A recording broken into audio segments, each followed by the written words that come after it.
भारतीय किसान यूनियन के लीडर राकेश टिकैत ने बड़ा बयान दिया। उन्होंने कहा कि 26 जनवरी को ट्रैक्टर परेड होकर रहेगी। राकेश टिकैत ने कहा कि ट्रैक्टर को कौन रोकेगा, देखते हैं। कान खोलकर सुन ले किसान, वापस नहीं जाएंगे। 3 काले कानून की वापसी और एमएसपी पर कानून चाहिए। ये बड़ा बयान दिया है किसान लीडर राकेश टिकैत ने। राकेश टिकैत ने कहा कि यौम जमहूरिया पर ट्रैक्टर परेड होकर रहेगी। देखते हैं कौन रोकता है ट्रैक्टर परेड को। नहीं होता। गणतंत्र दिवस को, देश को गणतंत्र दिवस मनाने का अधिकार है। किसी के बाप की जागीर है गणतंत्र दिवस। ये गणतंत्र दिवस हिंदुस्तान का किसान मनाएगा। दुनिया की सबसे बड़ी परेड बनेगी।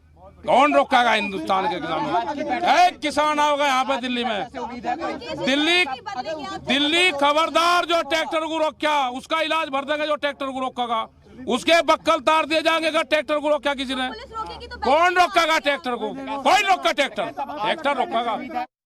सुप्रीम कोर्ट की आप भाषा नहीं समझे। उन्होंने कहा कि दिल्ली पुलिस उनकी व्यवस्था करे जहाँ कोई चीज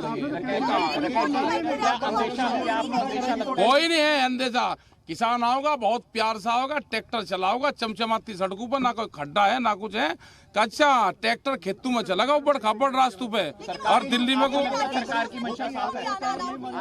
अरे सरकार क्या, कोई एडवाइज कमेटी की मेंबर है तो जनता आ रही, वो अपने आप कर लेगी। आने का सुप्रीम कोर्ट में कमेटी बनाई है। कहाँ है कमेटी? ना हमने नहीं कहा मेंबर बदले। हमें कमेटी क्या रिजल्ट देगी वो भी पता है। कमेटी जो सुप्रीम वो जो कानून है उनको बढ़िया बताओगी। 10 लोगों के नाम लिखेगी, कानून बढ़िया बताओगी। अब 2 महीने की जरूरत ही नहीं कमेटी। अरे होगा मार्च, ट्रैक्टर मार्च रुका लग रहा किसी से। ट्रैक्टर मार्च रोकेगी, कौन रोकेगा ट्रैक्टर मार्च को? अरे पुलिस रोक रही है। पुलिस तो तिरंगा झंडा लेकर ट्रैक्टर को ऐसे सलूट करेगी सबको।